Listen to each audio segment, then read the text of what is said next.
Wannan shine lissafin da mai sauraro ya kamata a ce ya kula da shi, ta yacce ma za ya iya bi daki-daki ya sake lissafa fafatawar da kansa. Ko da Riyana ta zo nan a lissafin nata, kwatsam sai ta kula da wasu abu guda biyu. Na farko, ƙarfin harin dabbar. Tana ji a ranta da a ce fafatawa a tsakaninta ne da aljani irin ta, to fa dan ƙarfin harinsa ya taka wannan matakin ko ma sama da hakan, ba wai wani abu bane, sai dai wani abu da bata sani ba. Da a ce ta san irin sharri nufaƙar da dabbar ta samar da harin take da, to fa da ko kusa kanta ba zai kulle har haka ba. Hari ne wanda yake ɗauke da nau'i irin nau'in tsafi a cikinsa.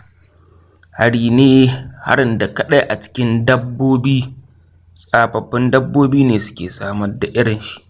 Akwai dabbobin da ake kira dabbobin gida, akwai dabbobin daji wa'anda samsam ba sa da ƙarfin iko. Irin wa'annan dabbobi ba za su iya cutarwa ba, sai dai daga cikinsu ne ake samun wasu da ake kira ma'abuta tsafi suna tsinta sannan su sihirce su. Irin wa'annan dabbobi su ne ake kira sihirtattun dabbobi. Ta haka wanda ya sihirce su zai ke samun damar iya sarrafa su ko ma dai ya umarce su akan wani abu da yake buƙata. Bugu da ƙari kuma a duk inda yake za a iya hallaka su idan baya buƙatar su. Bambancin su da tsafaffin dabbobi shine kaɗai abinda ma'aboci iko yake buƙata shine yayi amfani da ruhin dabba ya tsafance shi. Daga zarar dabbar ta mutu, ta haka zai karɓi ruhin ya kuma samu damar zuba iko a ciki iya yadda zai iya zubawa, ko kuma dai iya yadda adadin da ruhin zai iya ɗauka idan ruhin babban ruhi ne.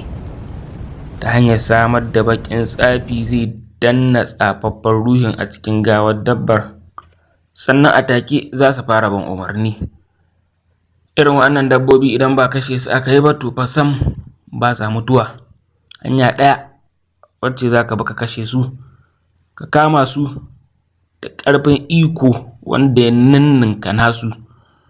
Ka yi amfani da ƙarfin ikonka ka bincike ruhinsu, sannan ka yi amfani da wani iko na musamman ka tarwatsa ruhin.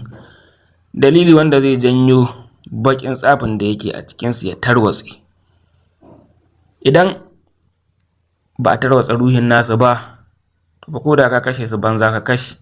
Ruhin nasu zai je zai samu wata dabban matatta ko kuma mai rai ya shiga. Mafi haɗarin ruhin shine ya samu dabba wacce take tsafaffiyar dabba, saboda haka ƙarfin da zai ninku sama da yacce bani adama baya tunani. Ɗaya dalilin kuma da zai janyo mutuwar tasu, wanda ya samar da su ya mutu. Sai dai idan wani ya kashe su, wato su tsafaffin dabbobin, to fa ma'aboci tsafin da ya samar da su kaɗai za ya rasa wani yanki daga cikin ikonsa, adadin matakin ƙarfin da ya zuba a cikin ruhin dabbar.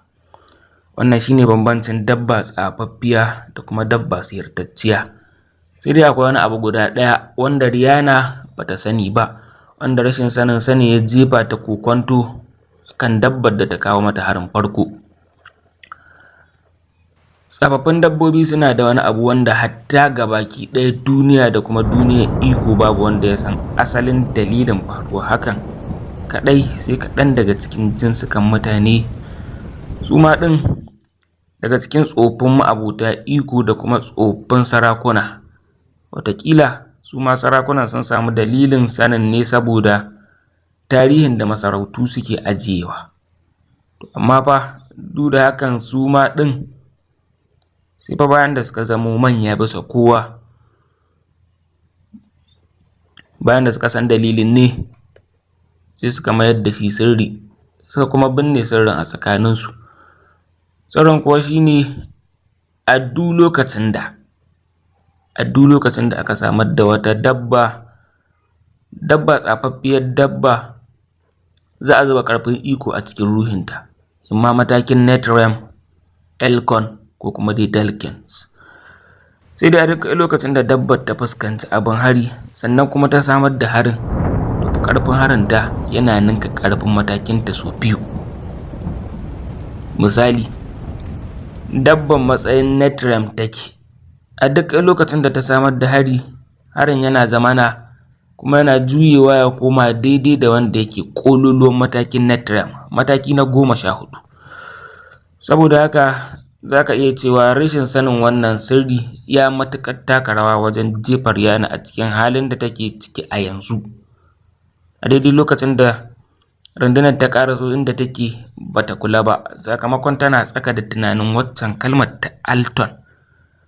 Har sai da bayan da ta karɓi harin farko, hari wanda ya yi sanadin ficewar yatsanta guda, hari wanda bata san daga wacce dabbar ta hito ba, dalili wanda ya janyo kular da cewa akwai mahara a bayanta.